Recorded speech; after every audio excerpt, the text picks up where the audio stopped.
Still glitchy. All right, man. Thursday, we had two OG quarterbacks going at it in Thursday night's game. Cincinnati, it went down in Cincinnati. Brian Callahan gets the boot right out of Nissan Stadium after steps into the season. And is Bijan Robinson the best player in the National Football League? And my guys, they got their picks for Week 7. Find out who's the king of Week 6. Picks and predictions, man. We got a whole lot to talk about. Ladies and gentlemen, right here, we about to bring on one of the hottest sports podcasts on you, gentlemen. And what is it called? It's called The Real The Sports Show.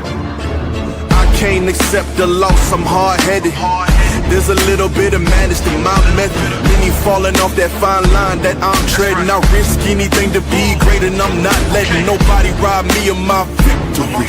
Number one, that's what I'm meant to be. When by any means, only thing that makes sense to me, I can make nice or make history. I got that dog in me, yeah. Turn me up, big energy, got the crowd going nuts. I got that dog in me, yeah. I take on anyone, I don't need a one-on-one. I got that dog in me, yeah. I'm talking all bite, no bark, I could rip your squad apart. I got that dog in me, so what's up?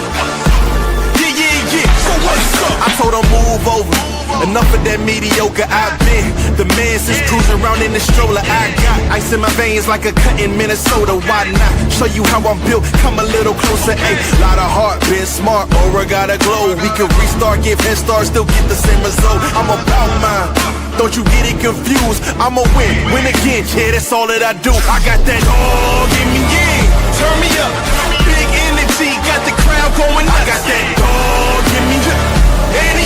I take on anyone, I don't need a one-on-one. I got that dog.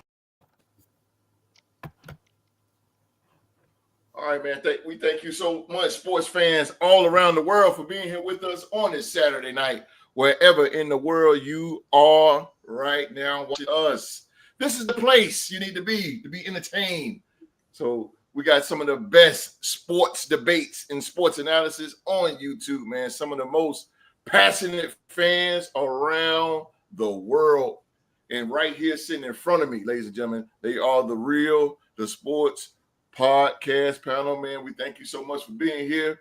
Again, man, we are one of the hottest sports podcasts in all of YouTube right here, man. Shout out to all our sponsors over at sportsline.com, Pacdora.com, and Bonfire.com, which is the official home of the Real Sports Podcast merchandise, man. We got t-shirts.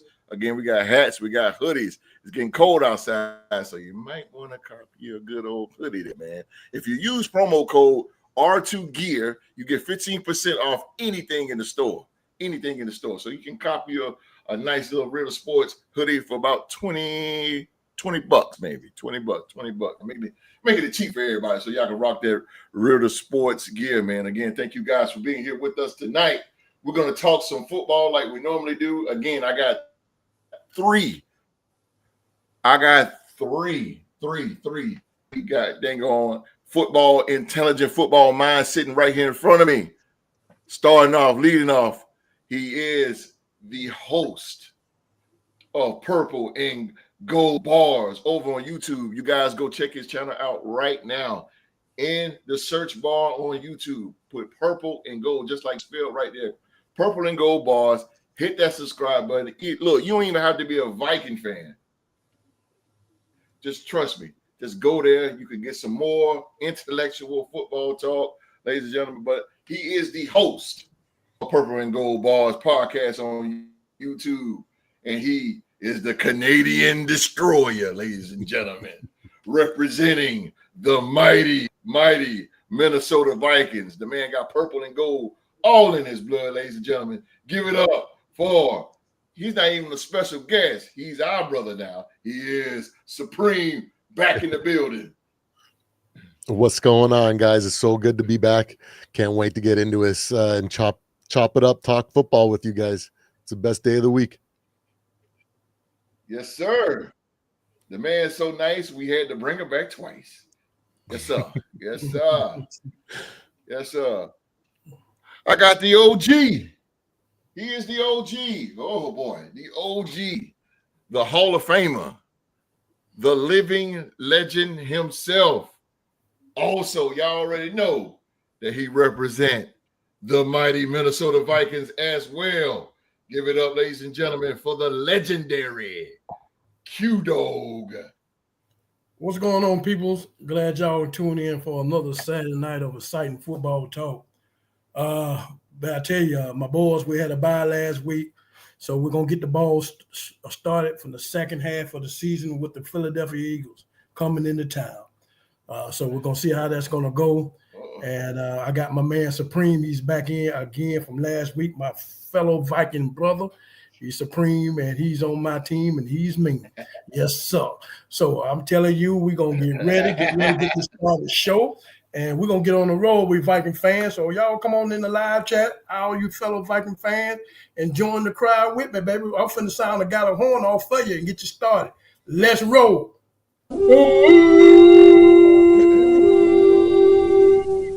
Yes, sir. Go.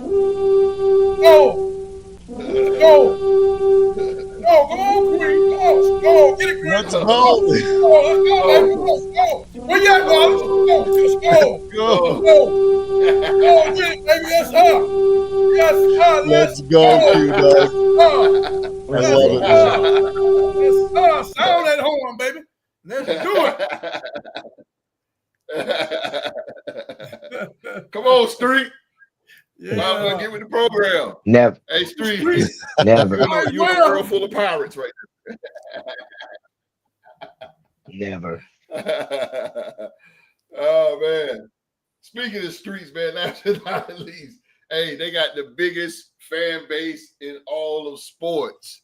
They are the richest franchise in all of sports as well. Down at AT&T Stadium, a.k.a. Jerry's World, time Super Bowl champion, the Dallas Cowboys, ladies and gentlemen. He is Wall Street in the building. Yes. Thank you, host. I appreciate that. Sorry I missed y'all last week. I was out celebrating A&T's homecoming with my beautiful wife. We had a good time. I see that since I've been gone, though, you had to go get some help, OG. I've been whomping that head up so much. You had to go get some. You got to double team me now. I see that. But it's okay. It doesn't matter. We used to this. Let's go. We all good. Stand up, Cowboy Nation. We all right. Let's go, man. Hey, that man know a champion when you see one. Y'all all right, bro? You hear, Q? Yeah, that man know a champion. That's why he had to come on in. What's up? All right. Yes, I hear sir. that, man. I hear that. Oh, okay. Let me get in the live chat a little bit here. Oh, The real one It's right going there. super-duper It's one of my slow. day ones. New Mexico. Oh. New Mexico. New Mexico, brother Ray. What's up? Hey, New Mexico is in the building. that's supposed to be Cowboy Nation country down there in New Mexico. I'm telling you. That's supposed to be Cowboy Nation country. What's going on? What is Samuel, going- another day one. He's awesome. Sam There we go. Wilt. Come on in, Sam. Viking fans. Come on in. Sam Yes, Come Wilt. on, What's Sam. up, Sam Wilt? Sam, is he drinking that purple Kool-Aid too? Viking. Ah. Skull. Two Vikings Yes, fans there. sir. Let's do it, baby. I like that. What in the world? They drinking all that purple drink down. Where my Cowboy Nation crew at? I told you, boy. We What in travel. the Man. world? We travel. They got clogged up last week, baby. They ain't gonna show up. Yes, sir. Oh, there's Bob. Holy. Oh, I did up here at this little bar here in Greensboro. What's They up, got a Bob? Vikings What's fan going club, on, man. Bob? What's going on? It'd be loaded up there with Vikings fans. you gotta give me the info. Yeah, it's called Box Seat. Oh, box. Yeah. Oh, yeah, baby. Yeah. Oh, yeah, Okay. baby. Oh, yeah. We got some volunteers tonight. We got the Roll volunteers tonight, baby. Roll Tide. We may Taking not have the Tennessee on the championship, but upset. we got the fan base like the Cowboys do. We worldwide, man. Yeah, they are deep. They are Yeah, deep. man. Bro, they roll deep. I The got Vikings you. roll deep, bro. Yes, sir. I mean, they Oh, roll super deep. Yeah, man. Yeah, they roll deep, brother. But again, man, hey, man, y'all go ahead and flood on in here, live chat. We're going to get this thing rolling, man. Again, thank you guys so much for being here with us tonight. Man, we hope that you guys will be entertained by these three gentlemen right here. And let's drop some football stuff on them real quick, y'all. First things first, man, start off Thursday night's game. It was an AFC North Division game. It was between the Pittsburgh Steelers as they took a trip to Paycor Stadium to take on the Cincinnati Bengals. Bengals came up with the win, 33-31 here. And that was a high-scoring game here. My computer, Jesus, please, y'all bear with me today, man. My computer, I don't know what's going on. My Wi-Fi is just tripping. I don't know what's going on here. But the Bengals get the win 33-31 here. Again, high-scoring game. Very, very high-scoring game here. Decent game between Aaron Rodgers and Joe Flacco. Aaron Rodgers at the age of 41 and Joe Flacco the age of 40. And I believe I think they said that this is the first time that two 40-year-old quarterbacks went at it in a game, I believe. I want to say that stat. I think they said something like that, but nevertheless, Aaron Rodgers, the age of 41, and Joe Flacco, the age of 40, and they went at it in the AFC division game. Oh my goodness. Okay. Live chat is popping. Okay. But Supreme, man, we're gonna start off. We gotta start off with the Supreme number one guy, Supreme. Give me your take, man. Good, bad, ugly. What do you like? What do you don't like? Your whole take on the Steelers and the Bengals Thursday. Man, the Icy Hot Bowl was one heck of a game, man. If you just like an offensive output and don't care about defense, that was the game for you, man. It was like traveling back in time to like 2015 or something like that, where you've seen these types of games all the time. Exactly. But if when it comes to like actual real kind of takeaways and outside of the anecdotal and the funny ones, you know, it was kind of shocking in regards to the Steelers, because like I'm a probabilities guy. I always go on the side of probabilities, and I just didn't see enough chance for the Bengals to do this at all. But in hindsight now, I feel like it shows that the Bengals, even though they lost to those to the Packers, they got a lot of confidence coming out of that game, and they rode that wave going into this game. So that was awesome to see.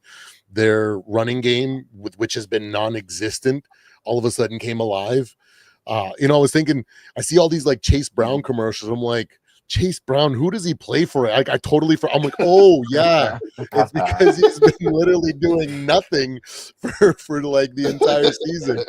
And so it was cool to see that kind of happen again. But what really stood out was the defensive breakdown. And I'm starting to think that my assessment of the Steelers, like where I thought going into the season, or like the first half for a few games, how they've been getting lucky here and there and whatnot, and they just haven't looked as good as they could be or what they look like on paper. I just thought it was rust. You know what I mean? They didn't play a lot of their starters. They got like old man Slay out there. They got Ramsey out there, you know, like the shell of himself, you know, so like they're kind of old. So I thought, hey, you know, they didn't practice. They didn't, you know, Aaron Rodgers got basically signed really, really late. So he missed all of OTAs and all that, right? So I just thought it was rust. And now I'm starting to think that maybe it just hasn't been rust, and there's maybe a little bit of dysfunction there, or just there's some deficiencies that we're not seeing. You know, luck kind of hid some of that, because when I watched the Patriots game against them, even though the Patriots lost that game, I kept thinking to myself, the Patriots look like the better team. So yeah, it was kind of weird to see all the defensive breakdowns from these so-called big players on the Steelers defense. And last thing that made me realize was, like, it looks like these Bengals kind of showed the rest of the league how to handle this jumbo package that has been getting all this hype for the last week or two. Like, nobody can stop this jumbo package. This, you know, they got 1,000 pounds lined up on whatever side with Washington. You know, nobody's getting through. But now it's like, oh, well, the Bengals can do it. I think anybody can, right? So excited, happy for Right, Joe right. and happy that I was wrong because, oh man, this is a football lover season. Like, if you just love football and you just take your fan Yes. base out of it, like it's such a fun season. So many upsets, so many ups and downs. Teams that we thought were good are playing bad. So it was a awesome Thursday night for that. What did you think about Joe Flacco and his game, man? What did you think about him? It was man, I just kept like when I watched him, like man, on the sideline, there's a couple moments where he's just sitting there, just kind of like in his own world, just not even looking. He doesn't even pick up a Surface tab. I'd be surprised if he knows how to use one. Let's be real. He's that old, right? But but he just looked confident. He just like, I've just been here before. I know how to play. And it was awesome. It was like this cool, calm, collected Joe.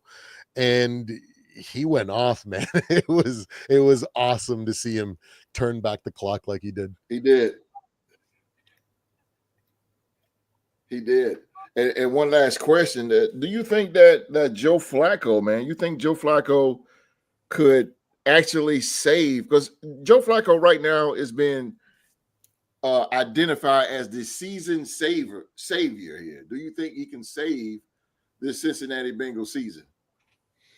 I'm a probabilities guy, so I'm going to say no, because although it's a possibility, don't get me wrong, I just feel like this is like a very motivated, it's a division opponent, right? This is a situation where that if they don't get this win right now, their season's probably over completely, right? So divisional win, it just kind of keeps their hopes alive. But I just feel like, we've seen the low end of Joe Flacco this season, right? And now we've maybe saw the high end. So I feel like his gameplay with the Bengals is probably somewhere in between. So we're going to see some really good stuff. We're going to see some bad stuff. So yeah, maybe a better team might make him look worse, but I think it might be too early to kind of call him the savior yet. And I feel like probably not. And you probably won't see Joe Burrow as a result. Yeah. Burrow will be back soon for sure. OG, the dog. What did you get out of the Steelers Thursday's game between the Steelers and the Bengals? I'll fix my Wi-Fi. Well, you know how I feel about divisional games, man. I mean, it's not about the record, man. They just hard to predict. I mean, it's always going to be that way because no matter what the record is, they always get up for each other. And that proves that again Thursday night. This was declared the icy hot bowl with two of the oldest quarterbacks in the league playing against each other the first time ever. 2 40-year-old quarterbacks playing against each other. I just figured, when you got these two veterans and quarterbacks like they have and they've been around, it's kind of like it's not a whole lot that can rattle these guys, man. They just have been around too long, and they the kind of people, the quarterbacks that you can kind of like. They kind of like they don't need a whole lot to get them acclimated. Maybe some plays here, a lot of verbiage that they done been around, a lot of the defense. They done seen a lot of defenses on the course of their playing careers. I just felt like I think Aaron Rodgers is getting frustrated with the players I seen during the course of the game. I just think that they just not maybe a lot of them, they're not kind of like mentally immaculated to the NFL like he is, and and they lose their way here and there. But we know Aaron Rodgers, he's going to keep you in the game. He's a gunslinger, and things like that. And but the outcome in this game, I just figured that the better thing that I just think that Joe Flacco had the better weapons. That being said, Aaron Rodgers, I just think him and DJ Metcalf, I don't think they're gonna ever get on the same page. I just think, to me, it just doesn't seem like it's going to click the way it's supposed to click. I think they get a play here and there, but I just don't think they'll like dominate like the whole season. I really think that it is a possibility that Joe Flacco can save the Cincinnati Bengals Singers because the division is weak. It's a weak division, and so you got 8 games in one in division. So you can start chopping up some wins, and when your division is weak like that, and so and put along somebody else start losing in the AFC and stuff like that when it start coming playoff times, they can probably bump you up if you can win that division. The division is up for grabs for the big time for them. Mm-hmm. So if they can grab that and and get and at least win that division and get in, and it's a possibility, very possible. I only say that because the way the division is weak. Well, your years of seeing, because as a Viking fan, you have seen Aaron Rodgers his entire career as a Green Bay Packer. So you faced this guy many years. At the age of 41, how would you rate his gameplay right now as the Pittsburgh Steelers quarterback? I give him a C. I give him a C because you just don't see. I think mentally, and he still can give you a few things like the old Aaron Rodgers, but I just don't see it and see it with this team. They never been this type of team that you sling the ball up and down the field. They never been that type of team. So I don't think he can come in and make this team like that. They've been always been present on run the ball and defense. Always have. I mean, I don't think he can. And with the way his playing style, I think he might do more harm than good. He might. Now we'll see. But when he started getting the playoffs and stuff, some of these teams he gonna have to throw that ball. He's gonna have to sling it. But I just don't see him as the same Aaron Rodgers. I will say this: Aaron Rodgers and Joe Flacco. I wish this honestly. I hope this the last year I see the both of y'all. I'm tired of seeing both of you. I really am, man. I think I hope y'all ride off into the sun and set after this year. Give it all both of y'all got, man. But please, both of y'all don't come back. I don't care how many quarterbacks get hurt, man. Just go where you go, man. Just go ahead and go, man. It's getting too. I'm just like, okay, we don't want to see your. We know who y'all are, y'all have won Super Bowls, and I just don't think it's just nothing much more than y'all can do. It's just ride this year out. Both of y'all do the best you can, but don't come back. Both of you retire at the same time. Don't come back. Let's move on. I ain't trying to be a hater on that, man. But I mean, even to get something named after y'all, the Icy Hot Bowl. I mean, come on, bro. That's telling you what time it is. Come on. That's true.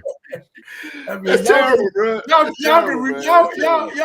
been around long enough to rejuvenate these teams, get them a little life, and all. I understand that, but don't keep that hope out for other teams that might have a quarterback that might get hurt in training camp or nothing like that. Don't make yourself available, man. Don't keep playing on this. Just move on. Please, just move on. Absolutely. Yeah, I'm just tired. Move on, man. Aaron Rodgers and Joe, y'all heard him. Y'all heard him, man. Y'all move if on. they come back next year, man, that's going to make me feel like, hey, they want old guys. And I might have to restart my training and try to make the NFL in my old age if they're looking for old guys, I know, graybeards. It's crazy. Oh, man. That's crazy, man. OG said let him go. Y'all get out of here after this. Y'all get out of here. Don't come back.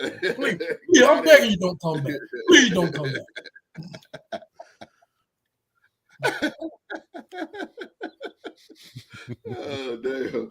Streets, man, what did you get out of the Thursday night's game between the Steelers and the Bengals? To me, I enjoyed this game. It showed me a couple of things. Division games are always tight, like like OG said. But to me, it showed me that number one, I'm gonna start with Cincinnati. You know, I think these are the best receivers that Flacco has ever played with.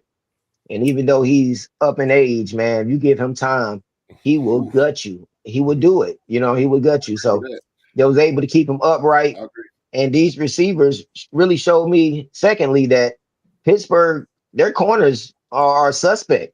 Their corners are suspect. You know, I know Ramsey has a name in the league, but to me, you know, longer the latter part of his career, he's been more of a box, not a safety, but you know, playing around the line of scrimmage. I don't know about I don't know if I 100% believe in his cover skills like that. You know, and Chase was giving him the business. Come on, Street.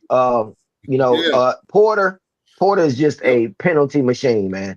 He's gonna grab, he's gonna hold, he's gonna give you at least 2 personal foul calls. Interference calls in the game. So I think they got showed that they're a little suspect that corner, especially if that rush not getting there like it was. You know, and what sack came late in the game. So to me, it just showed a little bit. But I don't want to panic too much because they did have 2 crazy turnovers. That one turnover by Rodgers was just a terrible throw. And then DK, you just can't get the ball stripped from you like that. So, you know, those 2 turnovers, they were very costly in this game. But like I said, man, you give Flacco these 2 receivers and that passing game, I think it opened up that running game with Chase. Man, he can get it done until Burrow come back. I think Burrow comes back in a few months. I think he can hold this ship together because the Ravens are dumpster fire right now. Cleveland, they're worse than a dumpster fire. So I don't see why Cincinnati can't, rise from the ashes and get back in the top of this division. It's still a lot of games left and it's still a lot of season left. So I'm not going to totally shut the door on Cincinnati. And I think Joe just gave them, much hope. And I think Tomlin knew that this was coming. He knew it was coming, So Joe has played against Tomlin a lot in his career. He know that Joe can get it done. Joe can get hot, man, for a 6-game stretch, a 5-game stretch. We've seen it. So I really enjoyed this game. But, Rodgers, I would give him I would give him probably a C- on the game because those turnovers, they were just costly. Yeah. So you already asked my question, Street, but you can go a little further with it because I was going to ask you with the momentum now beating Pittsburgh is something big in Cincinnati. It's really big. So do you think now Cincinnati had the Jets next week? So you think now this can be a momentum builder for the Cincinnati Bengals? Oh, definitely, man. You got receivers like Chase and your boy T. Higgins. They're just looking for some hope. Just somebody to put that ball on them, and they're going to get the business done. So I think they're going to go on a little run here. I really do, man, because they got a good offense. Their defense may not be the best, but they can score points. And it's one thing Flacco's always been able to do. He can slang that rock around, man. He can throw that thing. You give him time. He can throw that rock. I mean, deep, he'll put it on you. So I think they got a chance, especially with this division being as weak as it is this year. But don't count Mike Tomlin out. He always has his boys in the game. I think the next time they see each other, it may be a little bit different with the defense. Tomlin, he'll have his boys ready though. So it's gonna be interesting. It's gonna be an interesting conference this year. It's gonna be interesting. Yep, gonna be very interesting to see how this turns out. Can y'all see this good? A little bit. I'm going to blow it up. Damn. Yep. Yeah, see that? You can't put it in, not really. Let me tell you something. Really this is what I got. You can't put it right there where you put the score. I forgot. Cue with the. Nah. Take a picture of it. Took a picture of it.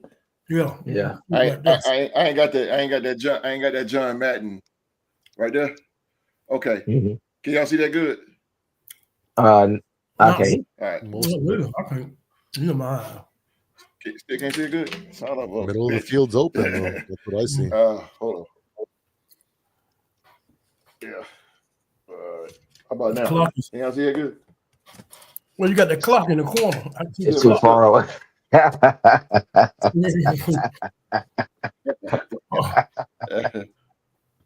All Right. Can y'all see that now? Hey, I can't see it. I can't either. No. But go ahead though. Son of a bitch. All right, next time.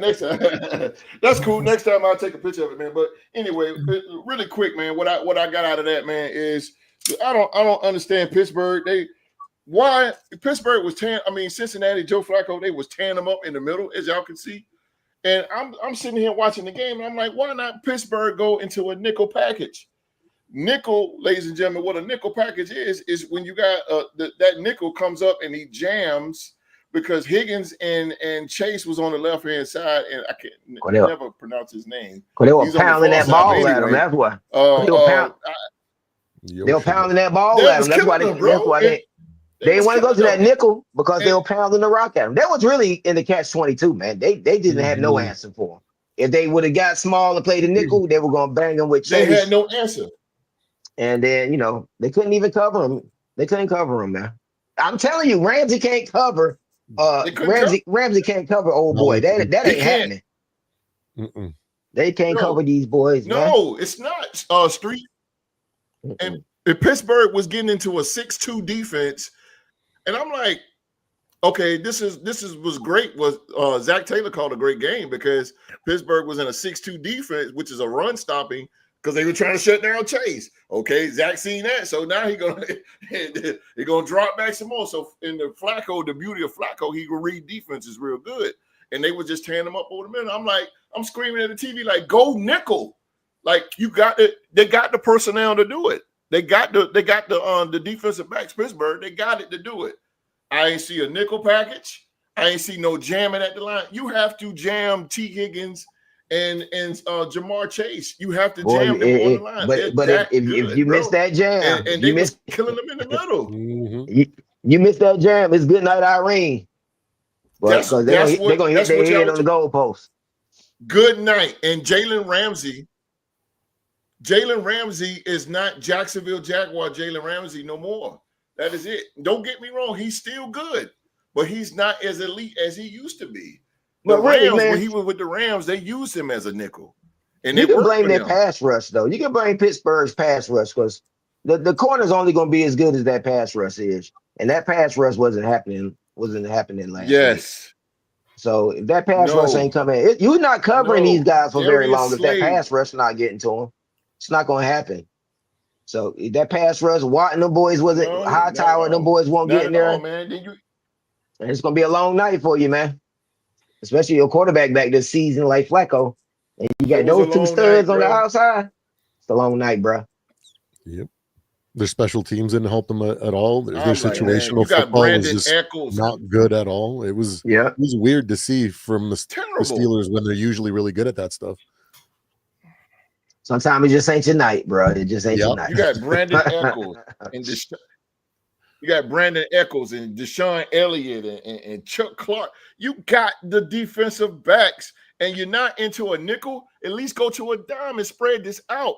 And I Pittsburgh is always they ever since God knows when they've been 3-4. They 3-4. Now they 6-2s and 5-3s and look, man, just go to the basics, bro. Like Joe Flacco carved them up.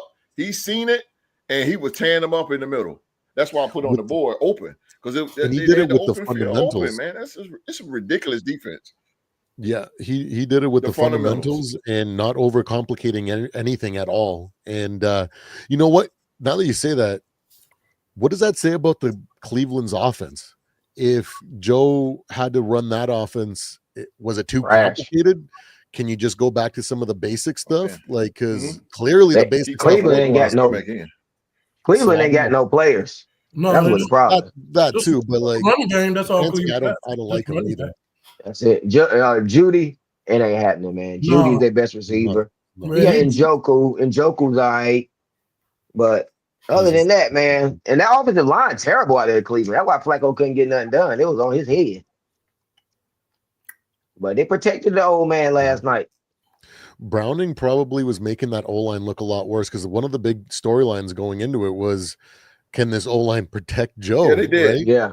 And they did. And maybe it's just because Joe was better at calling out protections or maybe being poised in the pocket, unlike Browning he know where to go with the ball. When you know what to go with the ball, the offensive line can hold up. You back there patting it and holding it. Absolutely. Some studs coming after you, boy. You gotta get rid of that thing.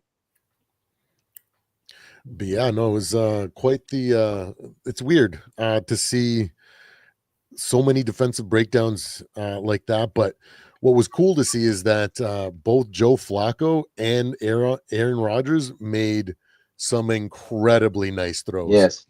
That putting it on the money. Freiermuth, I was like, that was threading the needle. Like, he can still do that. You know, that's what I'm saying. Like, both of them made some incredible passes. And I was like, these guys are turning back the clock for one time for us, man. Like, they did. This is awesome. It was a good game, man. I enjoyed it. I really did. I enjoyed it, man.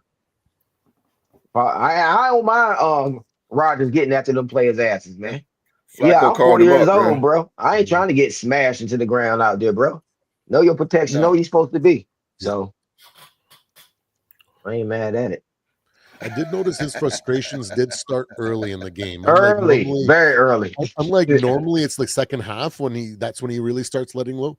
It happened like first quarter, early second quarter. I was like, but you never know. It could be a player he already said something to in practice or something like that, you know?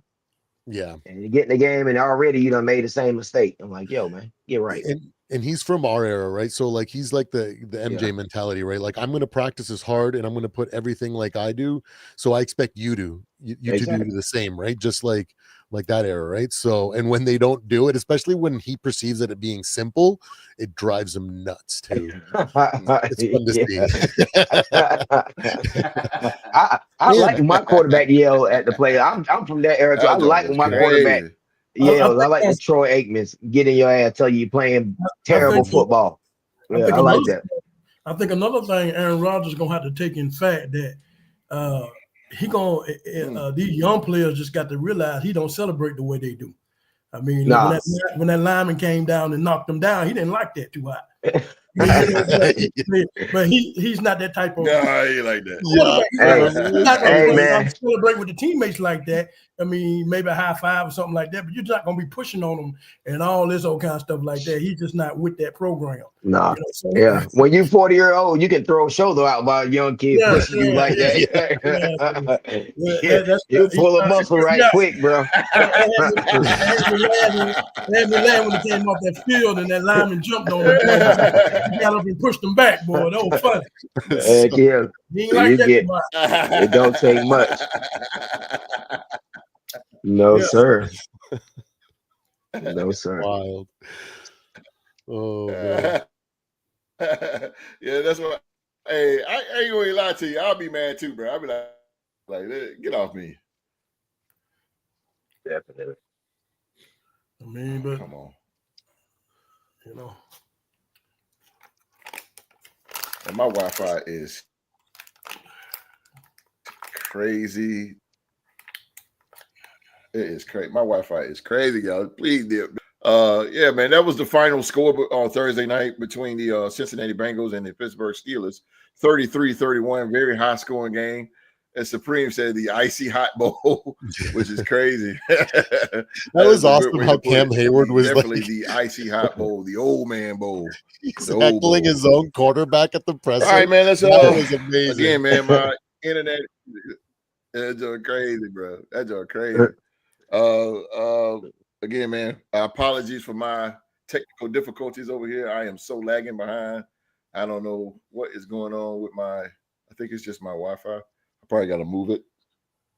All right, I'll do it tomorrow or something. But anyway, next on the agenda, man, the Tennessee Titans, man, they fired head coach Brian Callahan after a 1-5 start to the second season. The Tennessee Titans have fired head coach Brian Callahan following a 1-5 start to the second season. The team announced on Monday. After extended conversations with our owner and general manager, we met with Brian Callahan this morning to tell him we are making a change at head coach. President of football operations Chad Brinker said in a statement, "These decisions are never easy, and they become more difficult when they involve people of great character. We're grateful for Brian Brian's investment in the Titans and Tennessee community during his tenure as head coach. We thank him for his family, for being extremely exemplary. Is that the word? I think you spelled that wrong. Ambassadors of the Tennessee Titans. While we are committed to a patient and strategic plan to build a sustainable winning football program, we have not demonstrated sufficient growth. Our players, fans, and community deserve a football team that achieves a standard we are not currently meeting, and we are committed to making the hard decisions necessary to reach and maintain that standard. Callahan ends his career in Tennessee with a 4-19 record. The Titans went 3-14 in his first season before stumbling to a 1-5 start this year. The Titans later named senior offensive assistant Mike McCoy the interim head coach. McCoy previously was the Chargers head coach from 2013 to 2016, during which he went 27-37. The Titans host former head coach Mike Vrabel and the 4-2 New England Patriots next week. So let's go back to the Canadian destroyer here, Brian Callahan. Brian Callahan was fired. So what do you think is next for the Tennessee Titans, Supreme? What's next for the Titans, and what do you think is next for Brian Callahan? For the Titans, I anticipate them to kind of get that interim coach kind of boost that we get. I've been thinking about it because of the topics at hand, right? And I'm like, I can just imagine being on a team that's losing that bad. Like the weeks as it goes on, I just don't want to try. You know what I mean? And sometimes I kind of don't want to try because I want him to get fired. You know what I mean? And now once he's gone, it's like, okay, now let me start trying or kind of showing out a little bit, so I can kind of, I can anticipate that. For Callahan, it's based on the presser that they released there. It sounds like he's an incredibly good salesman as well as a good man of character, because for them to give him a shot, he had to have sold himself again and kind of sold him the dream that he, give me one last shot. And so that's what kind of makes me think like that. And if he's like that, I think he'll find a spot somewhere in the league eventually. And maybe not this season, but probably going somewhere. I don't know if it's going to be a head coaching job, but maybe a coordinator position or something like that. So, but yeah, it's an interesting situation to be. I think it's probably the right decision, because I can understand, the trains of thought for both different choices. Like, do you want to keep them there and continue to destroy the locker room, potentially also destroy the development of your young quarterback? But on the flip side, you can say, well, if we bring in some interim coach and it's still unstable and all, that's going to destroy his development too and could potentially lose the locker room. So, it's a 50-50 coin. But at the same time, I think that moving on is probably the right decision for them. It's early in the season. It's a great time. Maybe they can get that little bit of a boost. Maybe can try to salvage a little bit of the season for growth and development instead of trying to push for the playoffs. So that might be out of their reach at this point. But I think the fan base as well, all those reasons, I think it was a good decision for them.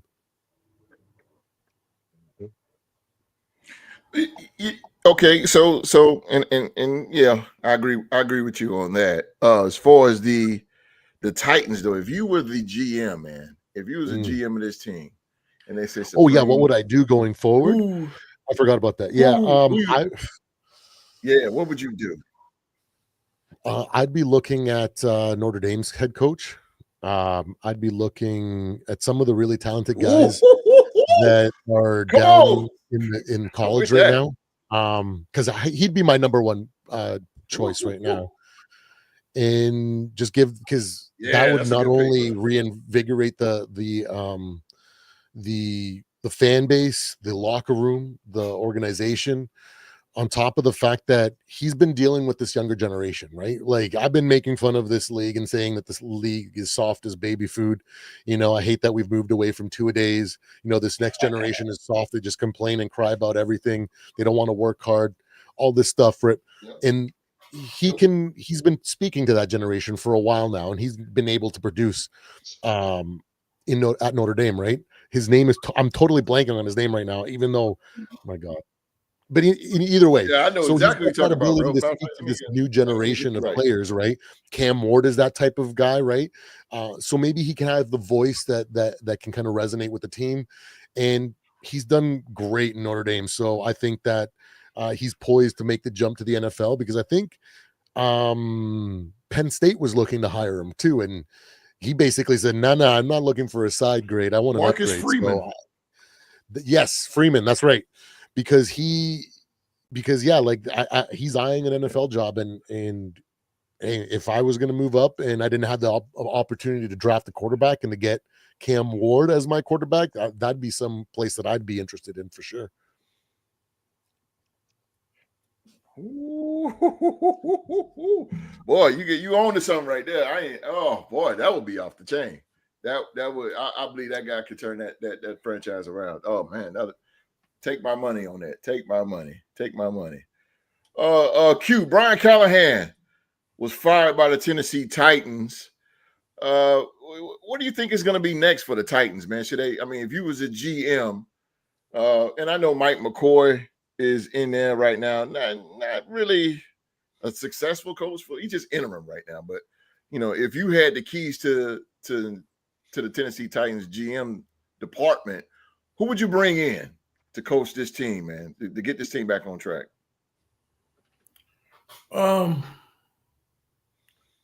One thing I can say that with bringing in, you're making Cam Ward your number one pick, and so you want to build a team of around this young man. This is your franchise quarterback, and it's kind of different in this situation where, like we just talked about Cincinnati Bengals, in the fact that when you look at this division, they have no chance in hell in this division. It's just too strong. It just don't have no chance. And so there are going to be more losses piled on with the way these other teams in the division, as strong as they are.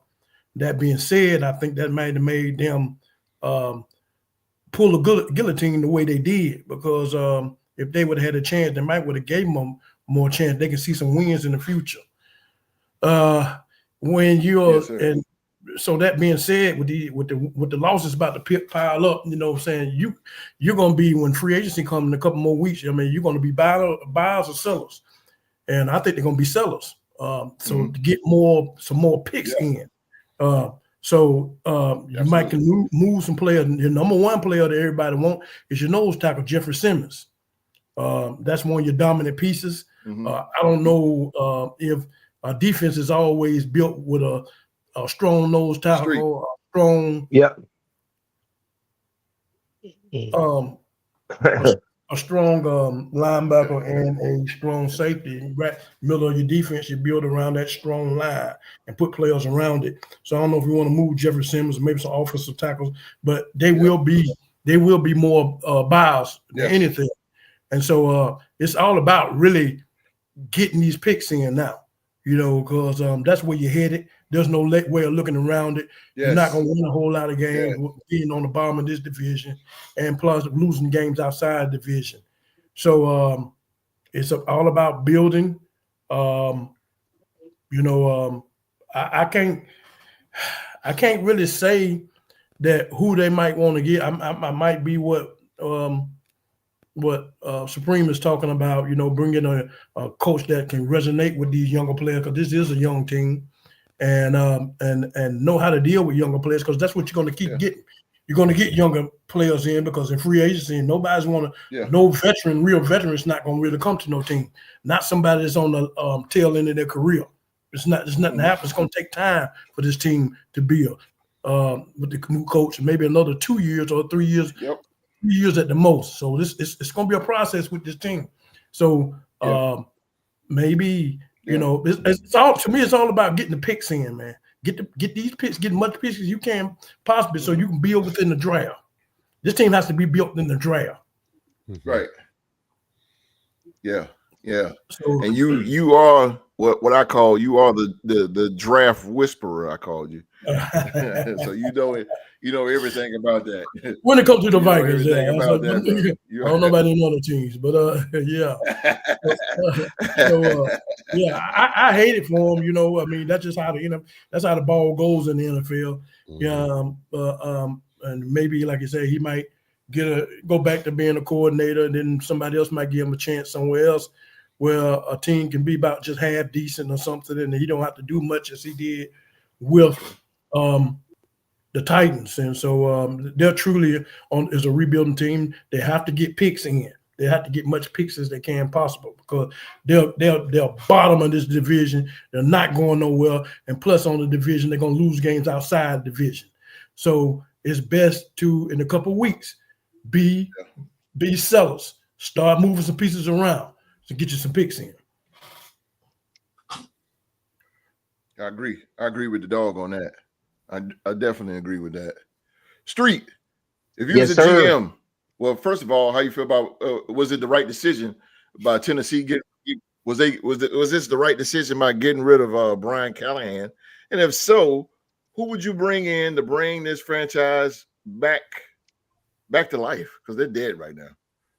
All right, man. So Tennessee really haven't had the quarterback position right since Steve McNair. So it's been a while since this organization has gotten that pick right. To me, I think they're borderline being. Tannehill did all right. No, come on, stop now. Let's don't do that. Let's don't do that. Let's don't do that. They have not had this quarterback position right. He took him to the AFC Championship game. Listen, where he at now? Where Tannehill at now, y'all? Don't talk to me about Ryan Tannehill. Come on. I'm just not a believer in Tannehill. He do just what you do, throw you them picks like he did in that championship game. But to me, I don't think they had it right since McNair. I think they're borderline dysfunctional. You look at what they've done so far this year. In January, they fired the GM. Then 9 months later, they fire Bill Callahan, his father, the offensive line coach. They fire him a day before they fired his son. So 9 months later. So I don't think this organization really know what it's want to do right now. But I can't really fault them because he didn't give anything. He didn't give them nothing to fight for, because 4-19 is 4-19, man. And sometimes it's best to know that you've made a mistake and just go ahead and correct it right away. You know what I mean? Instead of trying to drag it along and all this, just go ahead and nip it in the bud and be done with it. So I don't think nothing's wrong with that. I mean, they was 32nd ranked in offense. They was at the bottom tier in every category you want to look at, offensively and defensively. Every category. And once you get the locker room, once you get Cam Ward having his rants up there and Jeffrey Simmons coming out talking, hey, bro, you pretty much lost the team. You got the lead on the offense and the lead on defense talking. You pretty much have lost the locker room. So I don't see anything wrong with them moving along. If I had to go with a coach, since we're talking college coaches, I do like the pick from Notre Dame. That was a witty pick. I like that. But I like the coach James Franklin from Penn State. He just was recently fired. He has an excellent winning percentage. If you look at Coach Franklin's winning percentage, man, this dude has done nothing but win at Penn State.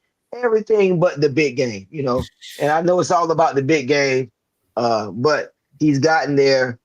He's always had Penn State in contention. So I think he would be an excellent choice for a young team. I could see him running a organization like the Titans.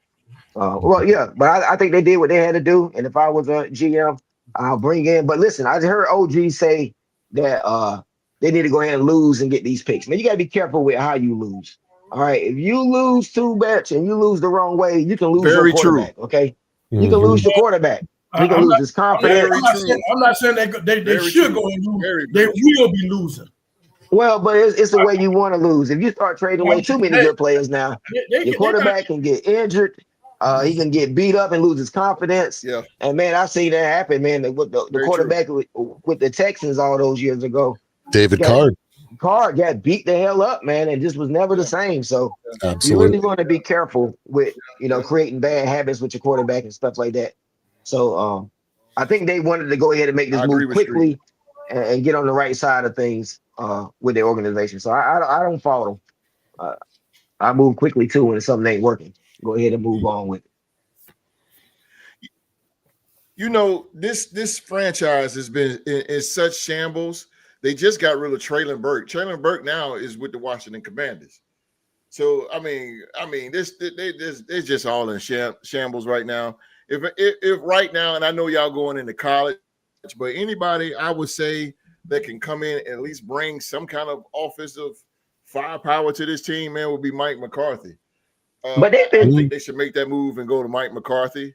They've been poaching. They've been poaching players for a while, though, man. They didn't sign AJ Brown. They let Keith Byard go. So they've been letting good players, I mean, leaders on the team go for a while now. I don't know. Probably why the GM was fired, maybe, Yeah.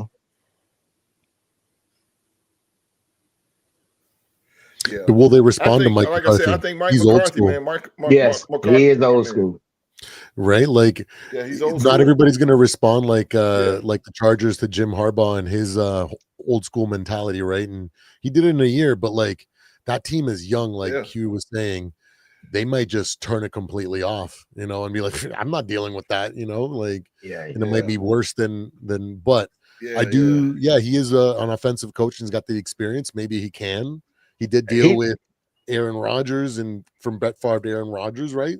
So maybe he can talk to the younger generation. I think he could be the coach, but he need to get an offensive coordinator there if he's going to do that. He don't need to be the offensive coordinator because he was with Dallas. His plays was stale as hell, man. He don't like motion, nothing like that. So when Kellen Moore was there, we moved that ball, but McCarthy offense got a little stagnant.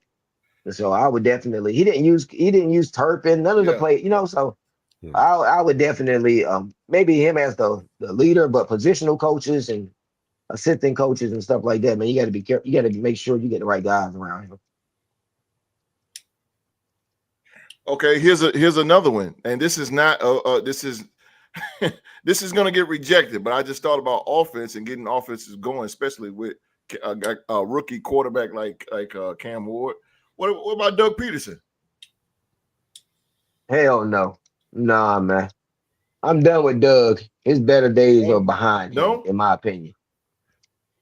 Because he's in college right now, isn't he? Oh, no. Okay. I'm thinking of somebody else. Chip Kelly is who I'm thinking of. Doug Peterson got let go from the Jags, from right? Jacksonville. The reason why I say Doug Peterson,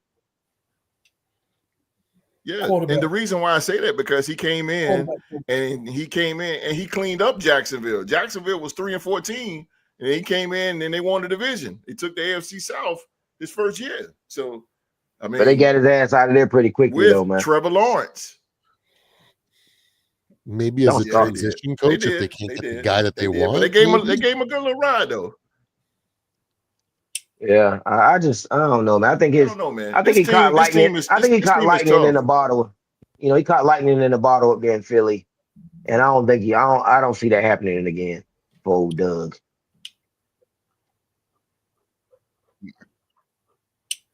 Yeah, I feel you.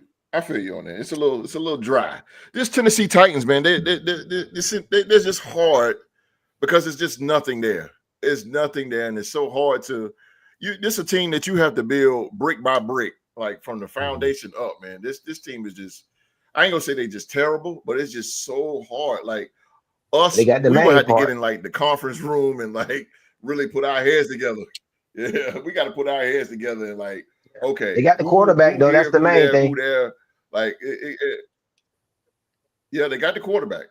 They got the quarterback. They got a pretty decent running back. Tony Pollard. Tony Pollard's not bad. Got a decent defense. But man, that's it. That's it after that. Yeah, that's all right. Yeah. Receivers, I really can't name their receivers right now. I ain't gonna lie. I can't name one receiver. Calvin Ridley. I can't name one either, man. But he is selling himself. I don't know what's happened to Ridley. He's a tight end, isn't he? No, he's wide receiver. No, he's a receiver. Yeah. He played with the way he run routes is like a damn tight end. He dropping a lot of passes. Exactly. He dropped a lot of passes this year. So he's tightened up. Yeah, it's kind of a hell of a lot of passes, yo. I think it's kind of this is one of these teams that's kind of they just frustrate you. It's just like trash, bro. Yeah, it's just like I say, you just ain't. They really ain't got a lot of. They're not good. Let's say that. I'd say they're not good. I don't want to call them trash. They're just not good. When you get the first coach in, if you show some type of potential, you'll get more free agents want to come. You'll get the second year, you get more free agents to come. The free agents will help the young kids as you draft. Then you can build like that. But there's nothing there to make a free agent want to come there from day one. You got to pay to make somebody come to Tennessee, bro. Yeah, you gotta give them you got Ain't nobody coming down there just to be coming. Do that, man. Now, most older free agents want to go You got to somewhere. empty the coffers. You got to empty this coffers. They want to contend. They want to go somewhere they can contend, man. They don't want to start from the bottom like that. It's kind of hard. Yeah, that's why I think they got to swing for the fences with a college quarter. Like college said, nobody wants to start from the bottom. Yeah, not no veteran, not somebody so been around. Wish Brian Callahan the best. Mm-hmm. Wish him the best, man. Hope he finds something, which he probably will, as a coordinator somewhere. And you Titan fans that's out there watching, man, all I can say is just like y'all motto, tighten up. All I can say. God dang. And it is what it is. All right. My computer is still lagging, y'all. So I feel like I'm behind a second or two, but nevertheless, getting on to the next one. Now this is gonna be up for grabs right here, y'all. This is gonna be a debate. This is gonna be a debate right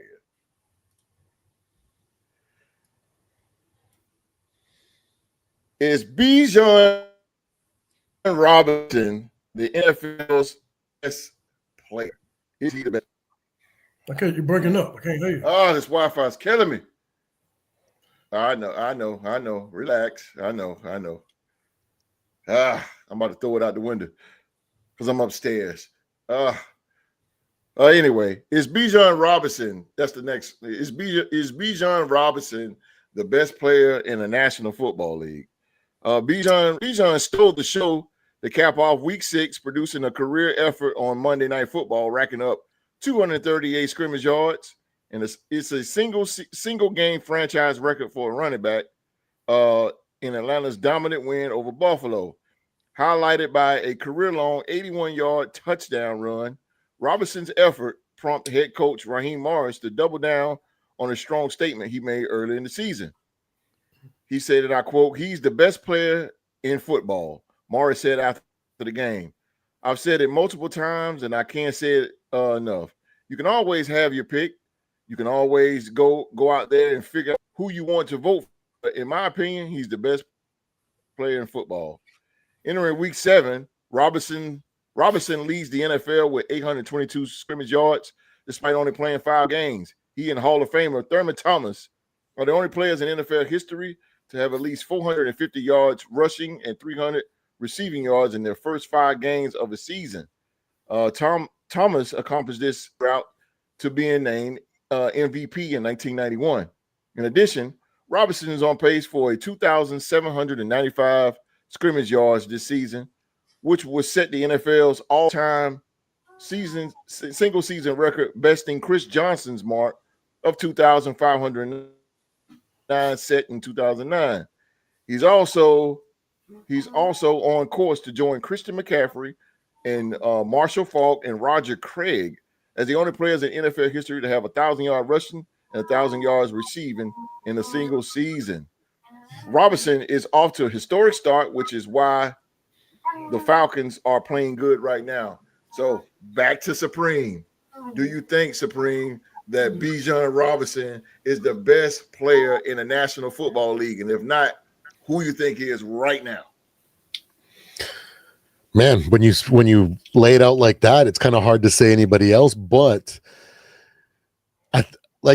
maybe it's a 2 or 3-way tie, because if you look at Puka Nacua and what he's done this year, you can also like the pace that he's on and what he's doing for a guy that wasn't supposed to be anything. He's up there. For me, I really like what Jackson Smith and Jigba's doing, JSN up in Seattle. I feel like a lot of the success is dependent on what he's been doing. If he doesn't go off the way he's been going off, then I don't know if they can be in the position that they're in. There's other guys that you can kind of name, right? Like we got Nick Bonito down in the Broncos. Like he's having a great season. Myles Garrett, right? But like, Max Crosby, there's a lot of guys out there that when you look at them as their pedigree, then maybe they can, but it's kind of hard to argue with Bijan. If I was going to throw somebody else out there to kind of argue with that, it would be Puka and JSN.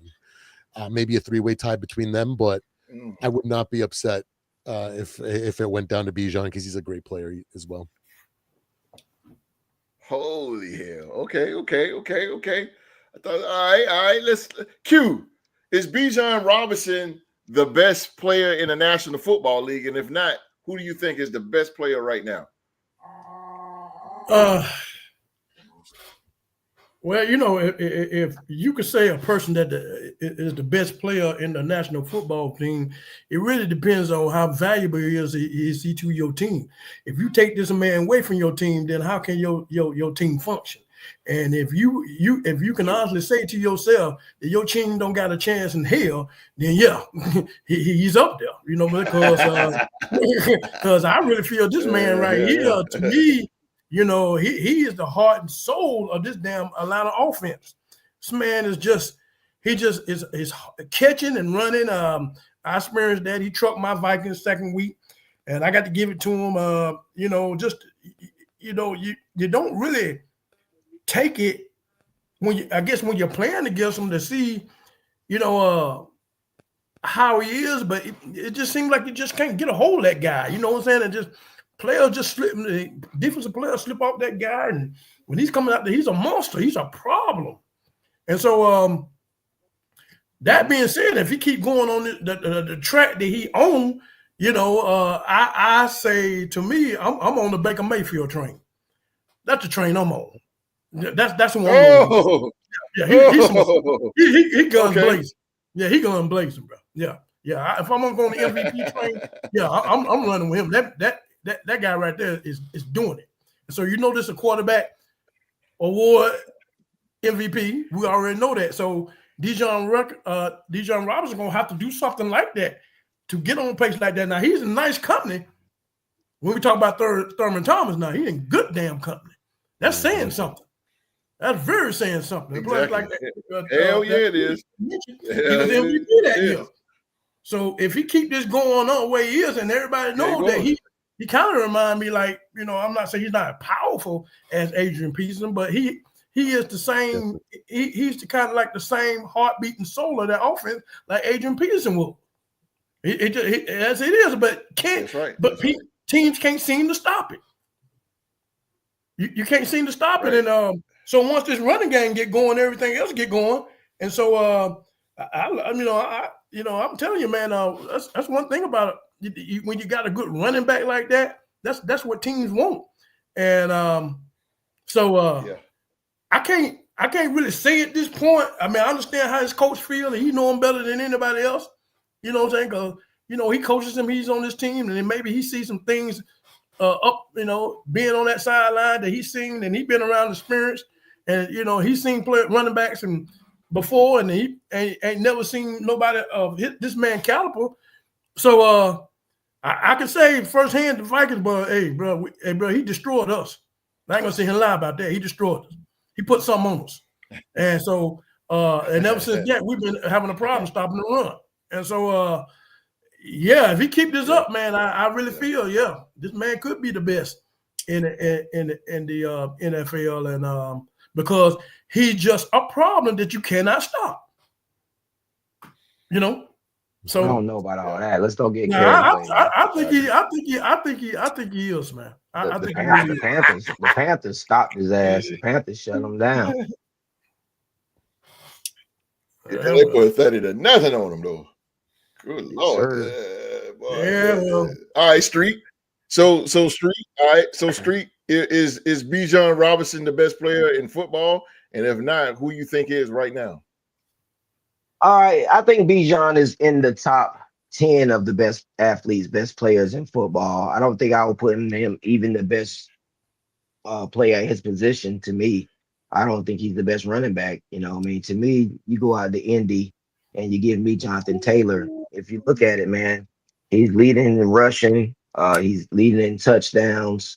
So you give me Jonathan Taylor, man. He don't have the receiving yards that Bijan has, but I think he's a more physical runner, just as explosive. Maybe not as explosive as Bijan, but just a physical back. And you're talking about a back carrying his team. Man. He's carrying Indianapolis. Danny Dimes is having a good season. But make no mistake about it, it's all coming through. He's the catalyst for that. Jonathan Taylor is. So, and I think OG, I think Bijan to me, he don't remind me of an Adrian Peterson. He's more of like a Marshall Faulk to me. I see him more of a lane of a Marshall Faulk with the receiving and the rushing. I think he's more in that lane than Adrian Peterson. I'm not really saying AP. I'm just saying like valuable to the offense. Oh yeah, valuable to the. Oh yeah, definitely. He's definitely valuable to that offense. Yeah. And I think the Atlanta definitely, when they put the ball in his belly and run it through him, they're a better team. When they get crazy, when they have Penix throw it around, that's when they get into trouble at. But I think if you feed Bijan, my thing is he seems a little small frame. So I wonder, is he going to hold up? Can he take the curries throughout the 17? But they do get that big back that they Algera that they've spelled them with around the goal line and stuff like that. So I think they do a good job of spelling them now that I think about it. Yeah. But to me, like I say, I think he may be the second best running back just by a smidgen. I'll give JT just by a smidgen. I will go with JT, but Bijan is definitely in the top 10 athletes, explosive players in the league. There's no mistake about it. Mm-hmm. I'm gonna go with the dog, man. I'm gonna say Baker Mayfield, man. Baker Mayfield is Baker Mayfield. Right, come on, he's not playing better than Dak Prescott. No, that dude, Baker Mayfield. Wait, hold on. Bro, he's 5-1 though, bro. He got 10 from 5-1. They are rolling. Yeah, his defense is playing better than my boy defense. But you look at he don't even have his number one receiver. Mike Evans not even there. Hold on now. Hold on, host. Listen, if you look at my quarterback numbers, quarterback is at the top of the list in numbers. Number one offense is by my quarterback. We have the number one offense in the league. All right, the Dallas Cowboys. My quarterback is the top of touchdowns, all that.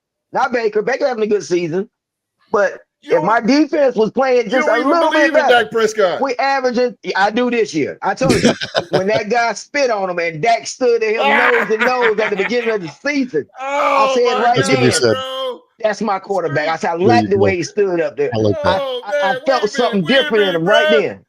I felt something different in him. You only stood there because he stood behind the offensive line. No. He stood nose to nose to him. He walked up to him nose to nose.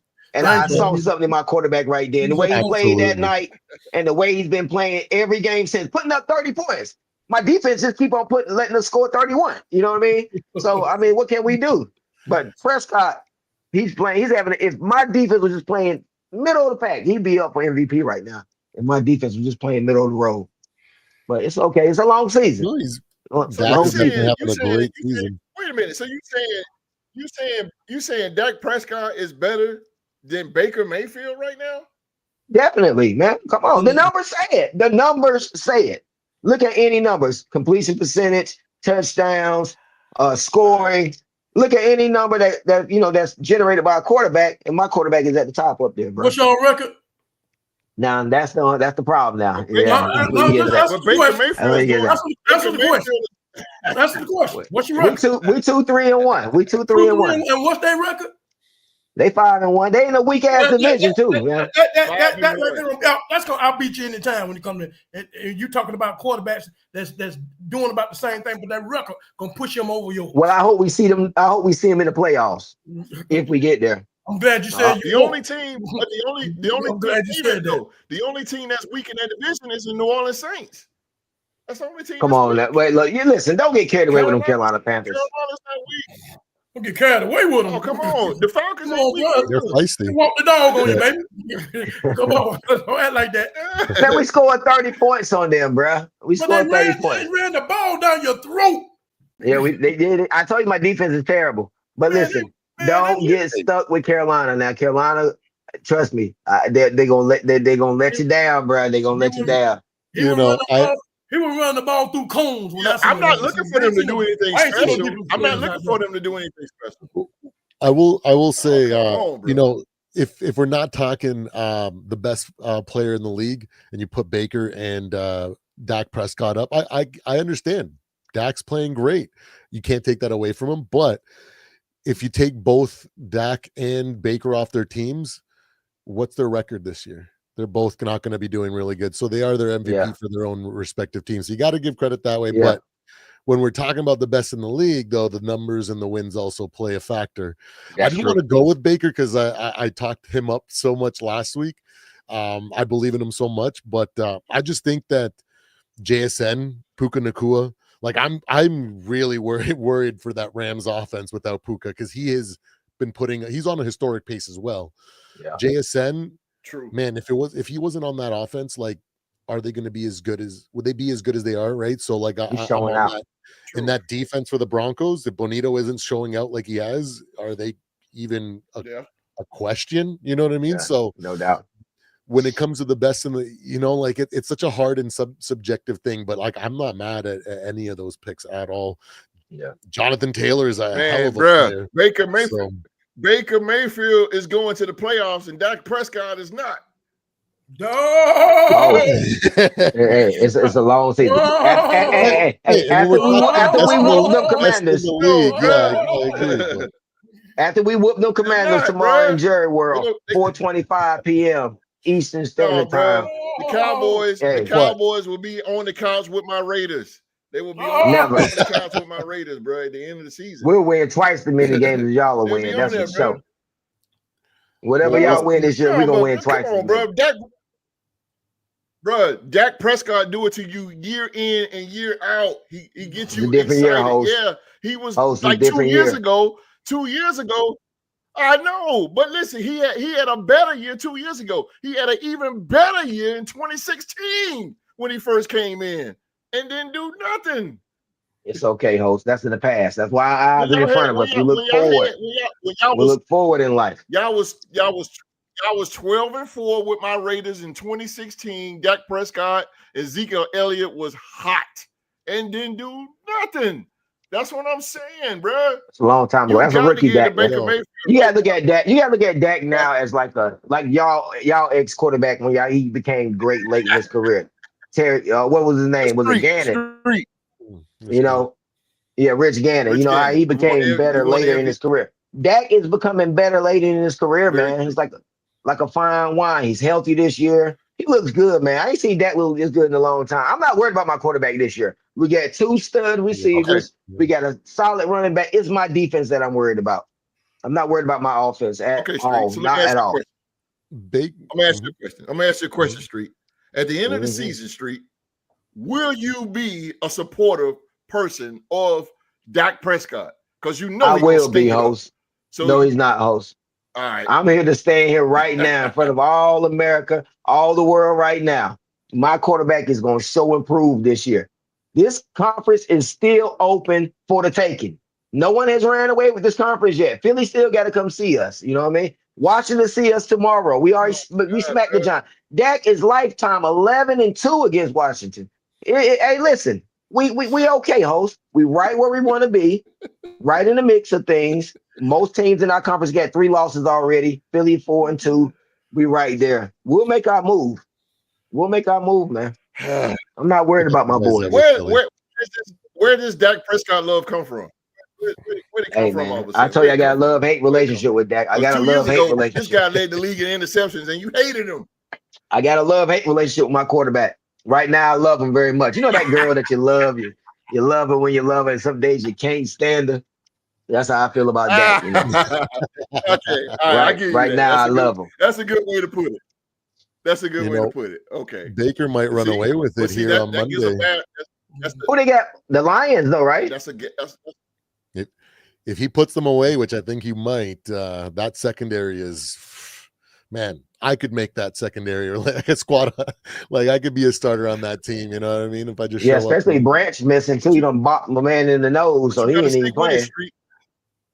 And Baker loves throwing up the middle, and you don't got Branch. Man, he's gonna pick on his freaking backup all game. It's bad. It's gonna be bad for them.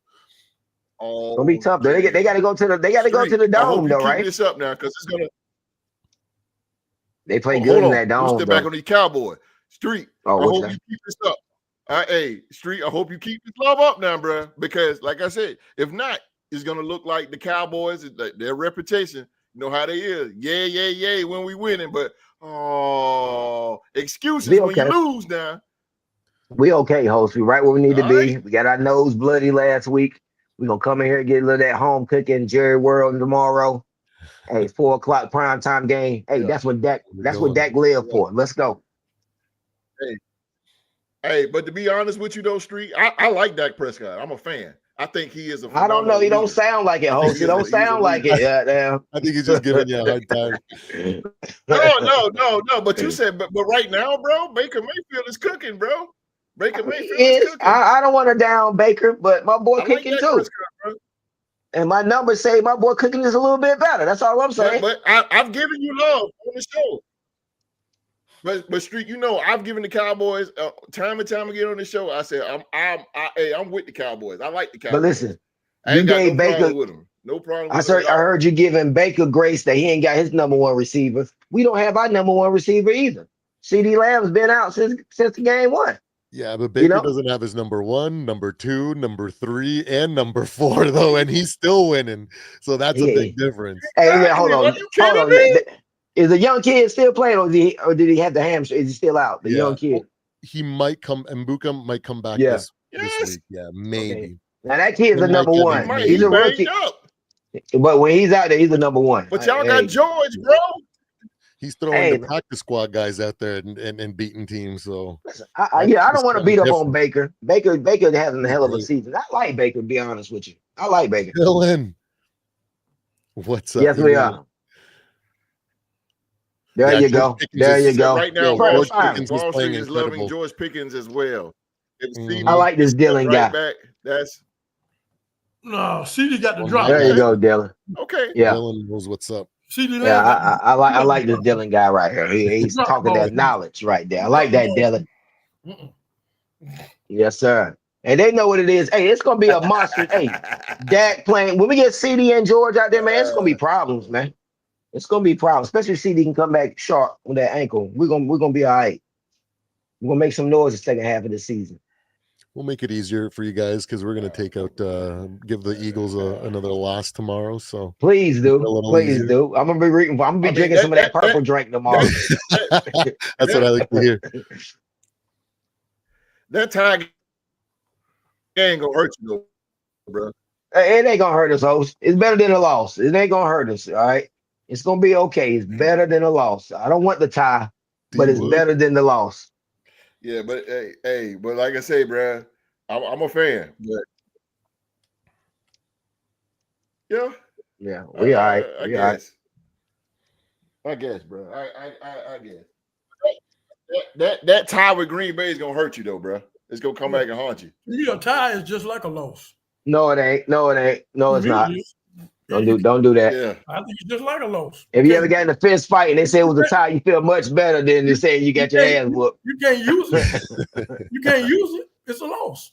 I admit we can't use it, but hopefully it can't be used against us too bad. I think we can use it. It's the way we can use it. It's the way the numbers work. It's better than not a loss. You can't use it, bro. Yeah, once the formula break down, it's better than a loss. Just let me tell you that. I'm telling you, man, these Vikes, man, they rolling tonight, bro. What's up, fellas? What up, state of mind? Vikes are rolling. What's up? Man, boy, I ain't know these people out here drinking that purple drink all around the country. Drink it, baby. Drink that cup of Kool-Aid, baby. Stay off that purple drink, man. That purple drink illegal, man. Stay off of it. Drink it. I told you they had to come get. They had to double team me today. They had to fight them off. So. Hey man, I was kind of. Here we go. I was coming in to help you a little bit there. There you go. I try to be objective, my friend. I appreciate it. I just can't wait till we play y'all later on this season. Well, you don't want that. That's gonna be a good game. Yes, sir. Great game. Can't wait. No, I'm gonna put some fiddles in my belly, boy. No. About another month and a half. You be good. Yeah, we okay. Let's go. All right, bro. All right, I'm talking. Hey. We gonna see, bro. We gonna see, boy. I can't. Whoa. I love it though. Hey, that's one thing about Street though, man. He gonna stay with. He gonna stay on what he say now. He gonna stand on business. No nonsense, though. Yeah. Keep on standing, bro. Yes, sir. Keep on standing. Oh boy. All right. Crazy. right now. Can you? What you say? You got a little streak, man. You got a little streak. He gonna stand on it. He gonna stand on the Cowboy. But all right, I just want that. I want that Dak Prescott support now. I want to see that. I want to see it in January if you make it there. You know, it's funny. You said he wasn't gonna make it. A few weeks ago, or like during this like whole injury quarterback thing and all this stuff that's going on. I remember was it 2 or 3 years ago when there was a lot of rumors whether Dak was going to get traded, and one of the speculation was the Vikings. I remember at the time be like, no, let's just find our own path. That's right. And this year, the way he's playing, I was like, hey man, you know, like consistency and a guy that can sling the ball like that might be something that we need right now. But that's right. I think that was just my own fear getting the better of me, because he's been playing great. You gotta give him credit for that. That. Yeah, I ain't gonna take that away from him. I ain't gonna hate on him like Street do. But he have, but like I said, that defense is garbage. Straight up. Right, that ain't gonna get you nowhere with a defense like that. Yeah, we struggling right now. And we ain't no struggling. And you see our cornerback 200 yards on y'all, man. Come on, man. And look, our quarterback just got an injury at home. Somebody got a concussion at home, a freak injury at home. Diggs had a freak injury at home. He's out for the game tomorrow. I think somebody knocked his ass out in his own house, man. That's probably what happened, man. What happened? They say it was a freak accident at his home and he got a concussion. He's out of the game tomorrow. Something ain't right with that. Wild. That don't smell. That don't pass my smell test. What? Yep, that's what they said. Yeah, I feel you on that one, bro. That's a little iffy there. As the young kids say, as the young kids say today, that's very sus. Look like another L coming at your way. Yeah. Another L. Oh my goodness. You get used to it. All right, man. Oh boy. All right. Oh, rack them up. All right, let's get to these picks, man. Good Lord.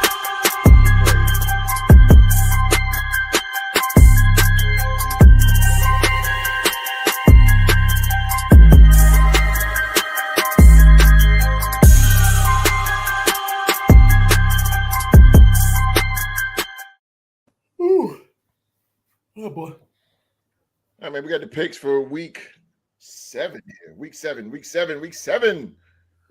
is here, man. But before I get to the picks, we got to reveal who won for week 6 here. Let me hit my dramatic music if it plays.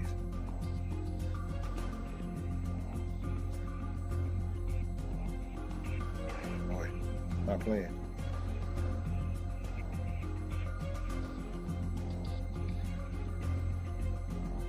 Suspense is killing me. Dramatic. Since my computer is jacked up, I ain't gonna even go. I'm not going to. I know, right? Since it's like that, man. Look, my computer jacked up, so I ain't gonna go too much further with it. Ladies and gentlemen, the winner and king of the predictions for week 6 goes to. And guess what? This person's not even on the show today. Oh, goddamn! Rockstar Rock. Rockstar Rock. Rockstar Rock. Rock won. Rock. Rockstar Rock wins. Rock wins it. Rock wins it. Rock wins it. The MVP. He takes the win. He takes the win. He takes the win. Last week on week 6. And the standings here. Get my Q-Dog. Q-Dog broke up the rear. The dog broke up the rear. The dog went 7-8. 7-8. Mark went 9-6.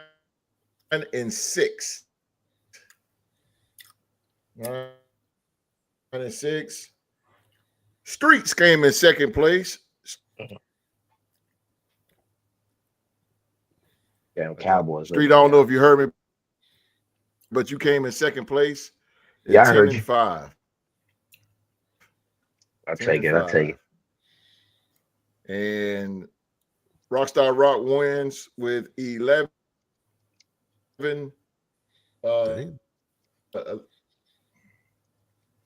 11-4. 11-4. 11-4. Rockstar Rock. Okay, so Rockstar Rock, congratulations. You are the. Does everybody hear me good? Yeah. We're in and out, but we can hear you though. Yeah.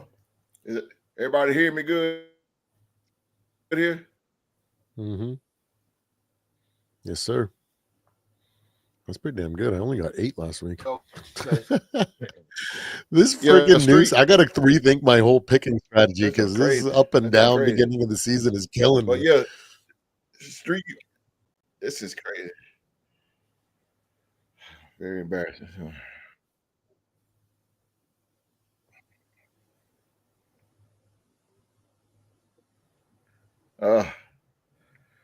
Get on with this because this thing is getting on my nerves. Getting on my nerves really bad here. Can y'all hear me? Everybody good? Everybody can hear me? Yeah. Yeah. We can hear you. Nice and clear.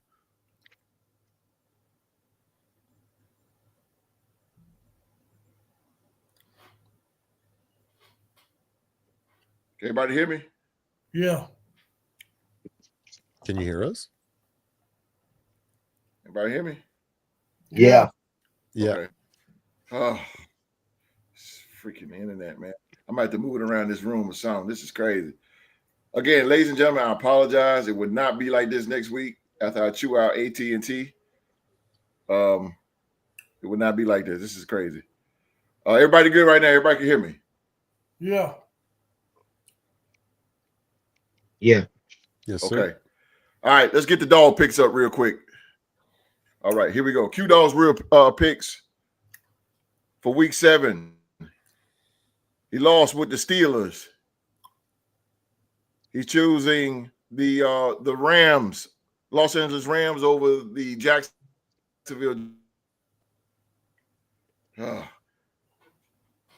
Rams over the Jaguars. He chose the Bears over the Saints.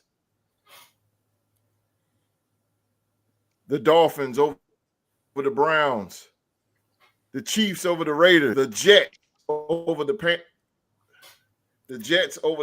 Panthers. Oh my God, this is crazy. The Patriots over the Titans. The Broncos over the Giants. The Colts over the Chargers. The Green Cardinals. The Washington Commanders over the Dallas Cowboys. The Atlanta Falcons over the 49ers. Tampa Bay Buccaneers over the Detroit Lions. And the Seahawks over the Titans. Q, can you hear me? Yes, sir.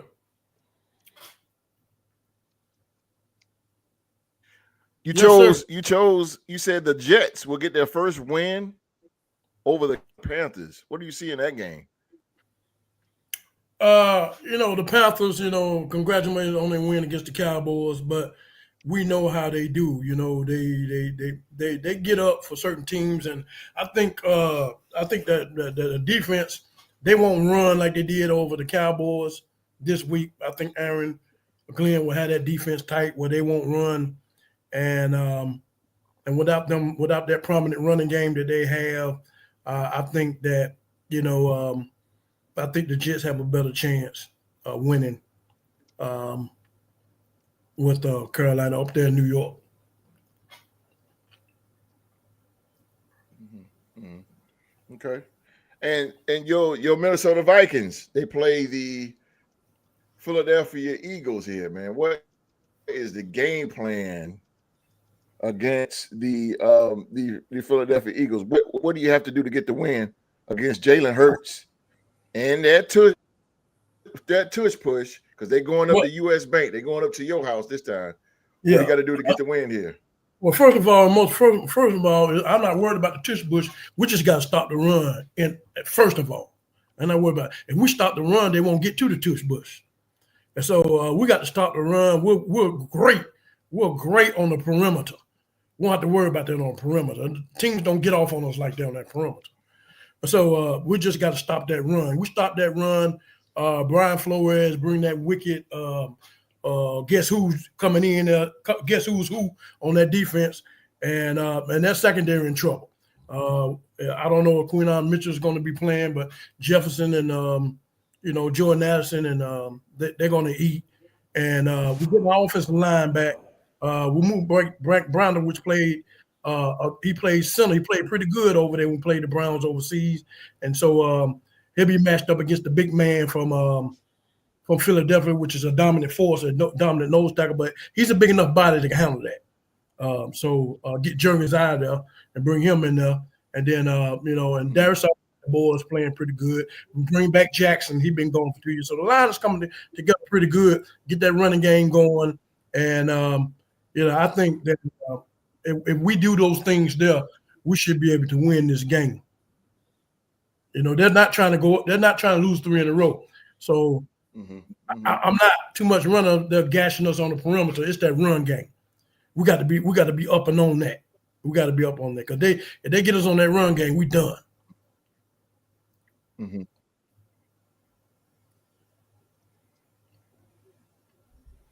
Wow, that run defense is that bad? And we just can't get Hargraves. He getting double teamed, and it might get better because Cashman coming back. So let me take that back. I forgot about old Cash coming back. So when Cash come back, I was in pace. He's like a sinking missile. He don't have that much responsibility. All he got to do is zero to that ball. So I think the run defense will get better as long as Cashman. He comes back. He calls those plays, and when he's in. That run defense is a whole lot different. So I forgot he's coming back this week, and so that's going to give our run defense a definite good boost.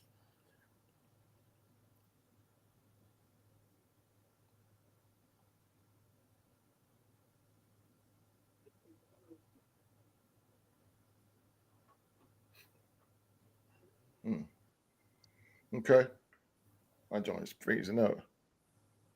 All right, let's get to the other Vike up in here. Supreme got his picks in, joining the party here on the predictions. Let's get Supreme's picks up on the board here. He picked.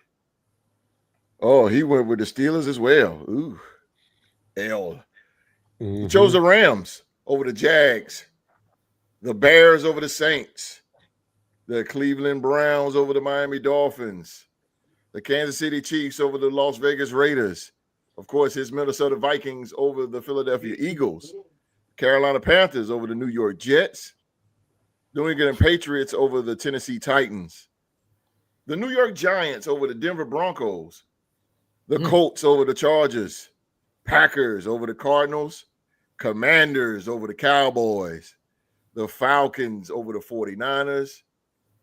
The Bucks over the Lions. And the Seahawks over the Titans here. Pretty much similar picks here. But one stands out to me, Supreme, is the Giants beating the Broncos. Very interesting here. You believing in the Jackson Dart era? It's not that I believe in the Jackson Dart era. I believed in the Giants before Jackson Dart started. The reason being is because they remind me of us when we were in that Stefanski and Pat Shurmur era where we didn't have a coach. And we had no guidance, and we were just raw talent. And we just made a ton of mistakes, ton of penalties, but the talent was there. And the Giants were one of the teams that I'd put out there along with the Patriots that they were going to turn some heads this year. I wasn't sure how it was going to reflect on their win-loss record, but I knew they were going to come out and they're going to beat some good teams or shock some people, and they've already done so, right? They beat the Chargers when a lot of people just basically gave that as an easy win for them. And then last week against the Eagles, they just put belt to ass. And it was one of those things if everything goes right, if they don't make mistakes and they play their game and they use their talent, they can beat just about anybody. Now, will they? That's another question, but the talent is there. So, although the Broncos defense is really, really good, that offense has been struggling a lot. And I think it goes hand in hand with the fact that Bo Nix. Now it's a lot of quarterbacks struggle in their second year, right? Because now you have a whole year of tape out there. Teams actually start game planning for you a little bit different because now they have enough data to kind of figure out where your tendencies are, where your weaknesses are. And he's struggling, right? So it took one quarter for them to beat the Eagles, and he struggled the rest of the time, right? And he looked bad at times against the Jets last week, right? Like if you beat the Jets by 2 points, like how much faith can you really have in that offense? And not saying that they can't be something in the future, maybe next year or whatever, but like he's heavily in his sophomore slump. So I think that they're the type of team that the Giants are the type of team that can give the Broncos a tough time. They got a heck of a interior pass rush with Dexter Lawrence. They got great outside like linebackers. They're actually pretty underrated when it comes for their defense. And they got a great left tackle that gives a lot of time for Jackson Dart to do his thing. But like I said, they're up and down. It could very well be that they have a down week this week, but I just feel like it's that type of matchup where the Broncos will struggle enough, and so will the Giants. But like if they can just put a little bit more together, I just feel like they can in comparison to what this Broncos defense offense can do. So that's what I'm kind of hedging my bets on. I feel like the Broncos can't just kind of keep stealing games that they should be losing. You know what I mean? And somebody's going to get them, and they got the talent to do so. And if they can put things together, I think they can do it. I hope so, man. I got respect for Denver, but I want them to lose. Of course, I want them to lose. Oh yeah, they're in your division. Guys, your Minnesota Vikings. Your Minnesota Vikings, man. I know. Yeah, absolutely. Lose, yeah. But your Minnesota Vikings, you guys are at home, US Bank Stadium, man. Very, very hard place to win if you're an away team. But now you got the world champs coming in, the Philadelphia Eagles. What is the game plan in order to come out with the victory? I think we got to turn them into a one-dimensional team. So take the running game out of it. Now, there's more than one way to take the running game out of it. We can stop the run. We do have Blake Cashman back, like Q-Dog was saying, so our run defense should be a lot better than we've seen so far. But what I bank on, and I'm hoping that we come out motivated and take advantage of that home field advantage. Like not all home field advantages are made equal. Like we're one of the top, I think top 3 in home field advantage, where we cause not 3 and outs, but false starts, and a lot of just procedural issues just kind of happen at the very beginning of the game. So if we can start off by scoring on our opening drive and just every single drive that we can at the very beginning, at least putting up 3 points, is going to put that pressure on the Eagles. And if we get ahead enough, they're going to have to throw the ball more, and then at that point the running game becomes obsolete, right? And so the idea is, if we can start off strong and be efficient in the first few drives and capitalize and score, and make sure that while they're struggling, because it's going to take them maybe a quarter before they can get used to that noise, because it's freaking loud in there. And kind of use that going forward, and on top of the defense just being just putting a wrench in their offense, right? The Eagles have been struggling heavily at getting rhythm, getting anything really consistent going on offense. They've looked as bad as any team has half of their games, like in one half of all their games, is what I'm trying to say, right? They have negative 4 passing yards one game. They have 0 passing yards in the second half of another. They're struggling and to find that rhythm, try to find everything with a new coordinator, right? And if Brian Flores and all his simulated pressure, as well as his blitzing and what we can do with confusion, can really mess up with Jalen Hurts, especially because he is struggling under a new coordinator, new verbiage, and everything, right? So if we can put him in a blender and he can make him second guess his pre-snap reads, it's going to be a rough day for that offense. And when I calculate, I always like to look at probabilities, and I try to take my fandom out of it, my bias out of it. And when I look at it, it seems like it's more and more like a coin flip. I'm looking at it like a 51% chance the Vikings win, like a 49% chance the Eagles win. But so like it could go any ways, because they're still a dangerous team. They still have weapons. They still have the ability to put something together. But if they haven't been able to put a full 4 quarters together pre-bye, I don't expect them to be able to do it this game. So we just have to do better and be more efficient and beat them before they can get on their bye, because when they're bye, that's when they're going to address the rhythm. That's when they have 2 weeks to actually start making some corrections that they can actually do something with. Because week to week, you can't really deep dive. You got to get right into game planning. You got to get right into the next opponent. With 2 weeks off, then they're going to be able to try to find some of that consistency and continuity that they're missing. So sometimes it's not who you face, it's when you face them. And I think that also plays a factor to us.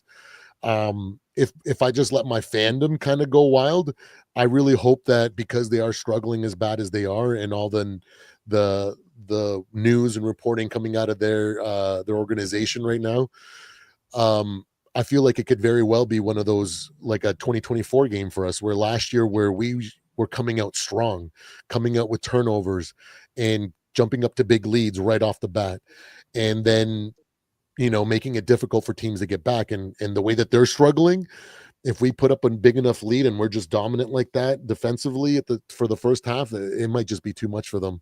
So that's what I'm hoping. Well, I could, you know what? As you were talking, I could visually see what you're saying. To me, I think. Well, I shut up. I just think the secondary of the Eagles is just not that strong enough to handle Minnesota onslaught offense. But I shut up. I digress on that. I digress. I digress on that. We'll see. We'll see. We'll see. All right, Streets, you ready, Street? Yes, sir.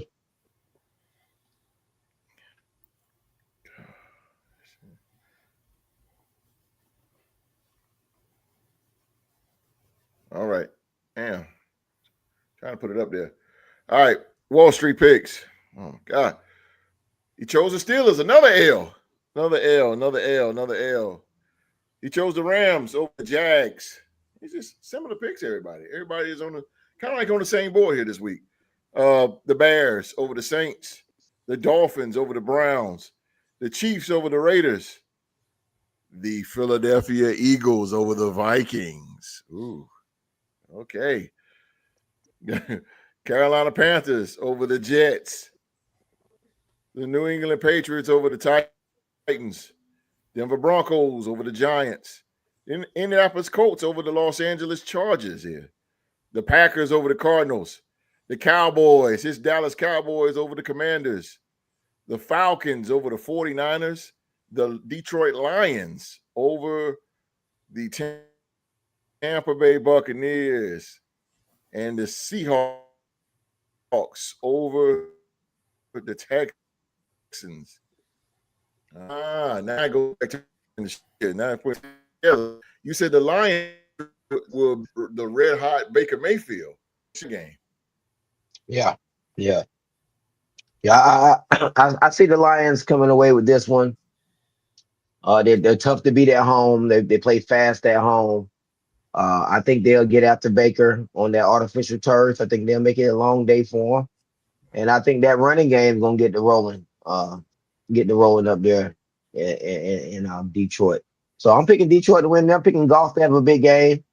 And I think the Lions will get this one. I think they'll get this home game. Close game though. Baker will put up some points, but I think the Lions in the end, too much speed on that artificial turf. I think the lack of receivers finally catch up with Baker, and Detroit wins this game in a high-scoring shootout, 32-30. Detroit wins. High scoring game. You got a point with the turf. You got a point with that. And turf does make a difference. You got a point with that. You got a real good They point. play fast. They play fast up there. Your Cowboys. Oh yeah. Your Cowboys in the NFC East division game against your NFC East rival, old Cowboy Indian game here. Your Dallas Cowboys versus the Washington Commanders. They roll in the AT&T Stadium to take on the Dallas Cowboys. Again, this is your NFC East rival game here. What is the game plan against the Commanders here to get the win? I'm gonna keep this short and sweet and simple. Dak Prescott owns the Commanders. I think lifetime he's like 11-2 or either 14-2. One of those that he is against the Commanders. So he pretty much owns the Commanders. I think we get him in the Jerry world today. As long as we can have a semblance of a run defense, I think we can handle these boys today. All right, we just got to have a semblance of a run defense. Terry McLaurin. Their lead receiver, Terry McLaurin, is still out. So, Jaden Daniels said, I think the book is out on him this year. He's not playing that strong. Don't worry about him, host. And I think we get after them. Big division game. I think we win a close one. I think Dak has 3 touchdown passes. We win a game 28-25, 28-24, something like that. Cowboys win. Yeah, 3 touchdown passes by Dak, 1 rushing touchdown. I'm not going to say we definitely will. Yeah, we're not worried about Jaden McDaniels this year. He looked like he came back down to earth a little bit. Yeah, I think the hit is out for him. He just ain't that phenomenal quarterback as he was last season. I can see that. It's always a good war between those two. It's always something. Divisional game, baby. Divisional. Yeah, it's always something. It ain't as good as y'all think it is. We, like I say, divisional game. That's right. All right, now, all right. There you go. Yeah, I'm just being honest. You don't learn this lesson. We'll show up for this game. It's them little baloney games, like them little games like that. The Bears, the Panthers. Those are the games we get caught slipping. These games like this, we'll come to play this game. You gonna get caught slipping tomorrow. What? I ain't worried about that. Redskins, Cowboys.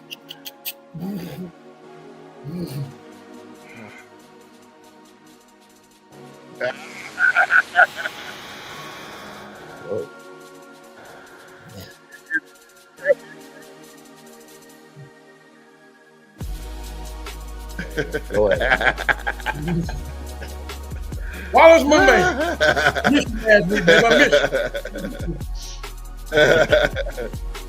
We all right.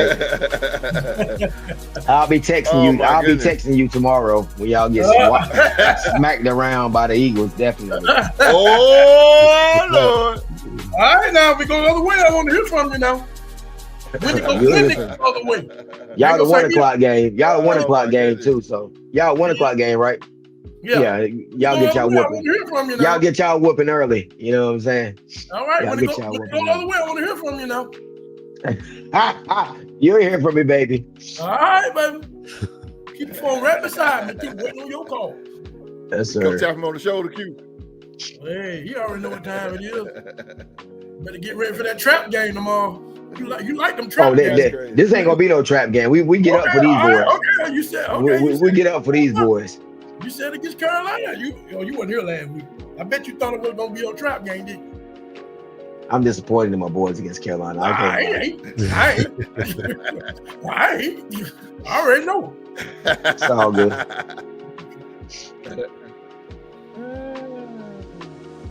Man, we got to get out of here. My Wi-Fi is terrible tonight, though. I apologize for all the technical difficulties here. I'm so lagging behind. Oh, have mercy. This is terrible. Next week, it'll be better. Trust me. I will be better. I will be better. Ladies and gentlemen, that is our show for the. If y'all can hear me, that is our show for tonight, man. As always, we want to thank you for watching another episode of the Real Sports Talk Show. This show has been terrible. My Wi-Fi is ugly. Y'all know the drill, man. Ric Flair, Chop. that like button, and DDT, that subscribe button. Turn on that bell for all notifications, man. All notifications. Hey, man, the man is so nice. I had to bring him back twice. Supreme, my man, my brother, man, my brother. Purple and Gold Bars podcast over on YouTube. Please, man, please go check this man out. Please check this man out. Please, man. He, you know what? We're gonna have him close the show out. He's gonna tell you guys how to get to his show and when he's going live. Ladies and gentlemen, Supreme. What's going on, guys? Yeah, you can find me at Purple and Gold Bars. Just hit that search, or YouTube /@ Purple and Gold Bars, just like that.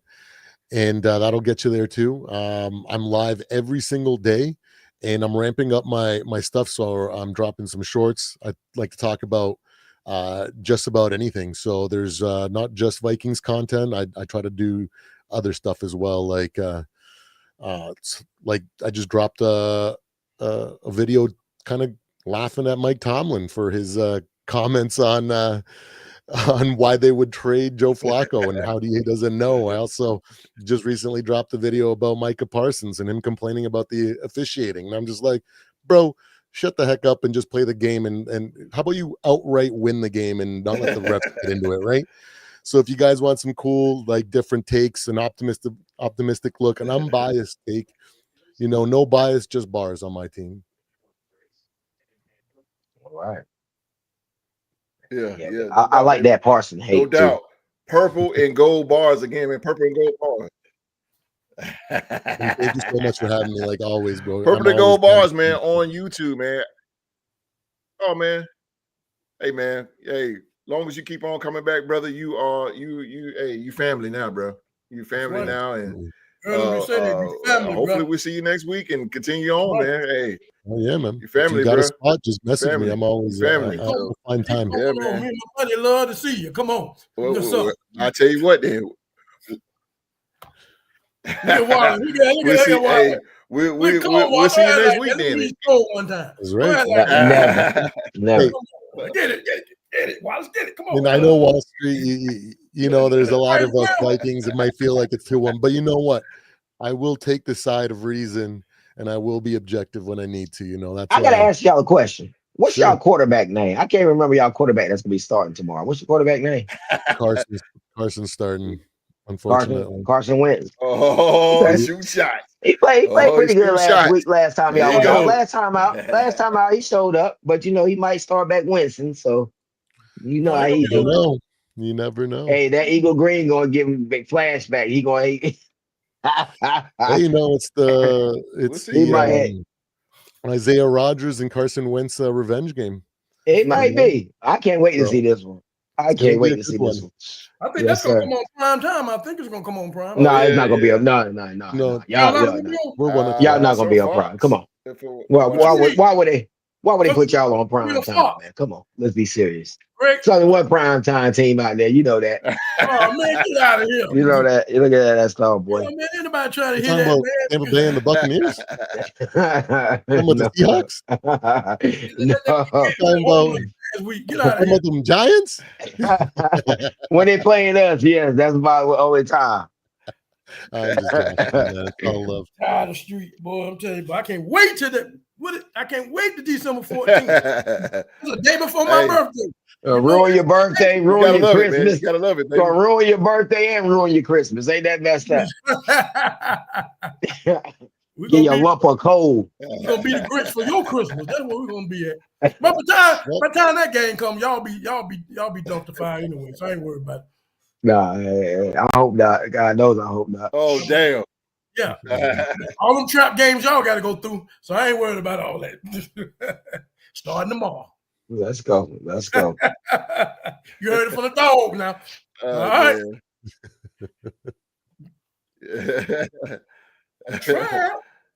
Hey, we'll be back.